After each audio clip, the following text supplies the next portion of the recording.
Hello বন্ধুরা, এখন আমি শিবাব শাহিন পরিচালিত দাগি বলে সিনেমাটার ট্রেলারে রিয়াকশন দেবো, যেখানে লিড রোলে আছে হলো বস আফরান নিশোর সঙ্গে তমা মির্জা এবং সুনেরা বিনতে কামাল। ট্রেলারটা আমি অলরেডি দেখে নিয়েছি এবং কেমন লাগলো সেটা নিয়ে আলোচনা করব। যেরকম ট্রেলারের ডিউরেশন হওয়ার প্রয়োজন ঠিক সেরকমই রেখেছে। গল্পের ব্যাপারে সামান্য কিছু আইডিয়া দিয়েছে এবং অনেকটা জিনিস গল্পের মধ্যে থেকে লুকিয়ে রেখেছে, যেটা হলো সবথেকে বেশি ইম্পর্টেন্ট জিনিস, কারণ এটাই হলো বুদ্ধিদীপ্ত চাল। শিবাব শাহিন একজন ভালো পরিচালক, আফরান নিশোকে দারুণ অভিনেতা, তমা মির্জার সঙ্গে ভালো অভিনেত্রী সুনেরা বিনতে কামাল, তারও অভিনয় আমার ভালো লাগে।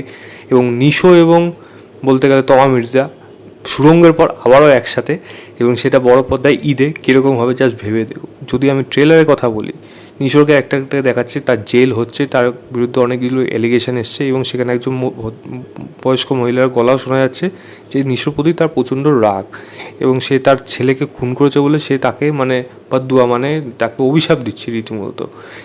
নিশো যখন জেল খেটে বেরিয়ে আসছে তখন সে সম্পূর্ণ একটা আলাদা মানুষ, এবং সে তার প্রেমের কাছে ফিরে যাচ্ছে, দেখছে সে তার প্রেম তার কাছে নেই, সে সম্ভবত অন্য কোনো জায়গায় সংসার করেছে। তমা মির্জা ক্যারেক্টারটা সামহাউ এই প্রেম তার কাছে আবার ফিরে আসছে, এই মেয়েটি ফিরে আসছে, খুব সম্ভবত যার সাথে তার বিয়ে হয়েছিল, তমা মির্জার বিয়ে হয়েছিল, খুব সম্ভবত মনোজ প্রামাণিক এই রোলটা প্লে করবে, এবং তার সাথে সম্ভবত বিয়ে হচ্ছে, হয় সে ছেড়ে ছড়ে গেছে, আদারওয়াইজ সে মারা গেছে। এবার তার এক মেয়েও রয়েছে। নিশো যখন চলে আসছে, সমাজে কেউ তাকে সেরকমভাবে আর মেনে নিচ্ছে, তাকে আগের মতো সে দাগি আসামির দাগটা সে তার গায়ে রয়ে গেছে। তমা মির্জাও তাকে রীতিমতো অবাক হয়ে যাচ্ছে এতদিন পর দেখার পর, কিন্তু কোনোভাবে যেন এই তমা মির্জার কাছেই সে যেন আশ্রয়টা পাচ্ছে। তার এক মেয়ে আছে, তার সাথে এক বন্ধুত্বপূর্ণ সম্পর্ক গড়ে উঠছে, অ্যাজ এ গার্ডিয়ান টাইপের কাইন্ড অফ সে সেই রোলটা প্লে করছে, এবং এই ফ্যামিলিটার প্রতি যেন বাইরে কোনো হাত, কোনো খারাপ শক্তি যেন এসে না পড়ে, তার বিরুদ্ধে লড়ে দাঁড়াচ্ছে, এবং কোথাও যেন গল্পটা কোনো যেন এর পাস্ট স্টোরির সাথে জড়িত আছে, যেখানে আরও অনেকগুলো মাল্টিপল ক্যারেক্টার আছে যারা নিশো এবং তমা মির্জা ফ্যামিলির প্রতি তাদের ক্ষতি করার চেষ্টা করছে, যেখানে আফরান নিশো তাদের সবার মাঝখানে দাঁড় হয়ে দাঁড়িয়ে রয়েছে। এবার লড়াইটা কোন জায়গায় যায়, প্রেমের সম্পর্কটা কোন পরিণতি পায়, এবং সিনেমার থেকে আমরা কি পাবো সেটা তো সিনেমা হলেই জানতে পারবো। দেখা যাক সেটা কীরকম হয়। আমাদের ভাগ্য কবে হবে জানি না এই সিনেমা দেখা, তবে বাংলাদেশে যারা দেখবেন তারা অবশ্যই জানাবেন যে কীরকম হচ্ছে, কমেন্টস করে জানাবেন যে দাগি কীরকম লাগলো আপনাদের। দেখুন, বরবাদ দারুণ ওপেনিং নেবে, শাকিব খানের সিনেমা নিয়ে কোনো কথা হবে না, সব থেকে বেশি স্ক্রিন পাবে, সেটা স্বাভাবিক। উল্টো দিকে যদি জঙ্গলি কথা বলি, সেটাও একটা কাইন্ড অফ কিন্তু বিজনেসটা করে নেবে। দাগি কিন্তু এই দুটোর থেকে এখন সম্পূর্ণ একটা আলাদা জনের সিনেমা হয়ে গেল। কোথাও যেন সিনেমাটা একটু ভাবাবে, একটু চিন্তা করাবে, একটু ইমোশনাল করবে, সেই জিনিসগুলো যেন আরও বেশি পোক্ত হয়ে উঠলো। এবং এই সম্পর্কটা, কারণ নিশো এবং তমা মির্জার মধ্যে কেমিস্ট্রি যেগুলো দেখালো, আউটস্ট্যান্ডিং লেগেছে। দুজনকে অনস্ক্রিন সত্যি দারুণ মানায়, আইকনিক জুটি বলে না, সেরকম আইকনিক জুটি হয়ে উঠেছে।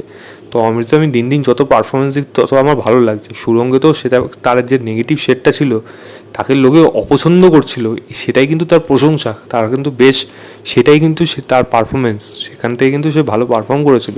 আদার্স কাজেও লাস্ট যে কাজটা দেখলাম সেখানেও কিন্তু তার পারফরমেন্স প্রশংসিত হয়েছে। তো এবার কথা হলো এই সিনেমার মধ্যে এদের দুজন অনস্ক্রিন কেমিস্ট্রি, কারণ চোখে চোখে যে এক্সপ্রেশন সেগুলো কিন্তু ব্যাপক লাগবে। তমা মির্জা ভালো, আফরান নিশো তো কোনো কথাই হবে না, কী লেভেলের যে এক্সপ্রেশন দিয়েছে, একটা জায়গায় দেখবে হাতটা কাঁপতে কাঁপতে হাতটা জড়ো করবে। জেল থেকে বেরোচ্ছে, যে বাড়িতে যখন ফিরে আসছে, পাড়ায় ফিরে আসছে, সেই জায়গাগুলো এক্সপ্রেশন দেখবেন, সত্যি কী লেভেলে অভিনেতা সেটা জাস্ট আবার বড় পর্দায় প্রমাণ করবে। আমি তো খুব এক্সাইটেড এই সিনেমাটা নিয়ে, দেখা যাক। সুনেরা বিনতে কামালকেও দেখা যাক তাদের মধ্যে একটা হয়তো কেমিস্ট্রি তৈরি করার চেষ্টা করছে। এবার সেই রোলটা কীভাবে আসবে, কীভাবে গল্পের মধ্যে জড়াবে, সেটা তো সময় বলবে। আগামীকাল থেকে তো শুক্রবার ঈদে শুরু হয়ে যাবে, ঈদে রিলিজ করবে, আমাদের তো জানি না কবে দেখতে পাবো, দেখা যাক সেটা কীরকম হয়। আমি লিঙ্কটা দিয়ে রাখলাম ডিসক্রিপশনে, আপনারা অবশ্যই গিয়ে চেক করবেন, চেক করে জানাবেন আপনাদের কেমন লেগেছে। আমার কিন্তু ভাই দাগে পুরো দাগ কেটে দিল মনের মধ্যে, আমি এইটুকুই বলতে পারি। এনিওয়েজ, ভিডিওটা ভালো লাগে লাইক শেয়ার, চ্যানেলটাকে অবশ্যই সাবস্ক্রাইব করে দেবেন। বাই।